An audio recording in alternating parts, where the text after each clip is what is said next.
industrial scale solar, we do residential solar, and we're also getting into power lines now.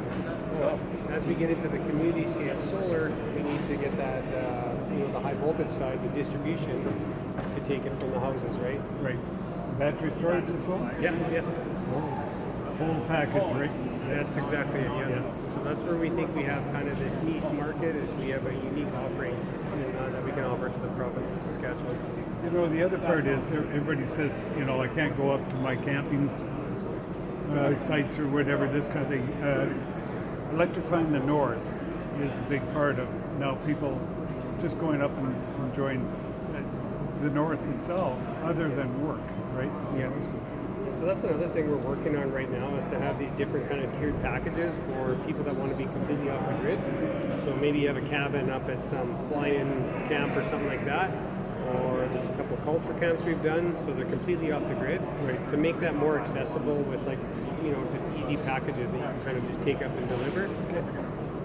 Wow, that sounds really good. And so you've done some grid scale renewable projects as well, right, over the last few years here in Saskatchewan? Yeah, that's correct. We worked in partnership with SRC, Saskatchewan Research Council, and SaskPower. Right. And we built the Descharnes microgrid, which is a SaskPower. That's a big project. Yeah. And then so we're taking that, and then we're expanding on that, and we're doing La Plonge right now. Nice. Yeah. So that'll be a big solar array, about 50 homes plus battery storage. Okay. And then we're going to have a secondary bay there for some future type of generations. So to be determined. And as far as the economics of the batteries right now and those kind of applications, like, are you finding that the price is getting better and better all the time with that, or it just depends on the project, whether it's feasible or not? It's not necessarily an automatic thing with everything you guys are working on. The batteries have been kind of interesting. We're finding that not a lot of people want to do something that small a scale. So it's actually been a challenge getting the batteries and finding a good place to get them from, and so we ended up shipping them from overseas. And, yeah. So that part. Small scale. When you say small scale, what kilowatts or what are we talking about roughly? That's I'm not 100% sure. Okay. But they said something on this scale, and it was quite a bit smaller than what they're used to. So we had people turn us down. Okay. It's just not big enough for them to entertain. It's like a tenth of what they would entertain. Okay. Well, that's interesting. Yeah. I like the fact of the microgrids. You can't put big transmission lines everywhere, right? So microgrids are the way of powering areas of power needs, right? And you think of the future of Saskatchewan, and they have a blended rate. So Saskatchewan, everyone pays the same rate, right? Regardless of how much infrastructure it takes to feed your typical, your actual community. Right. So you might have 300-400 miles of power line to feed your community of 30 people. Well, think about what that does to the rates, right? So if you think of the future in microgrids, that could really help the ratepayers in Saskatchewan, right? Absolutely. Oh, that's great work. Right on. That's our vision. Anything else you want to add, or just nothing? This is really cool. I'm happy to see the technology and that this is going. Do you guys do anything like this in Saskatoon? Are you guys connected to? We work with the Saskatoon group.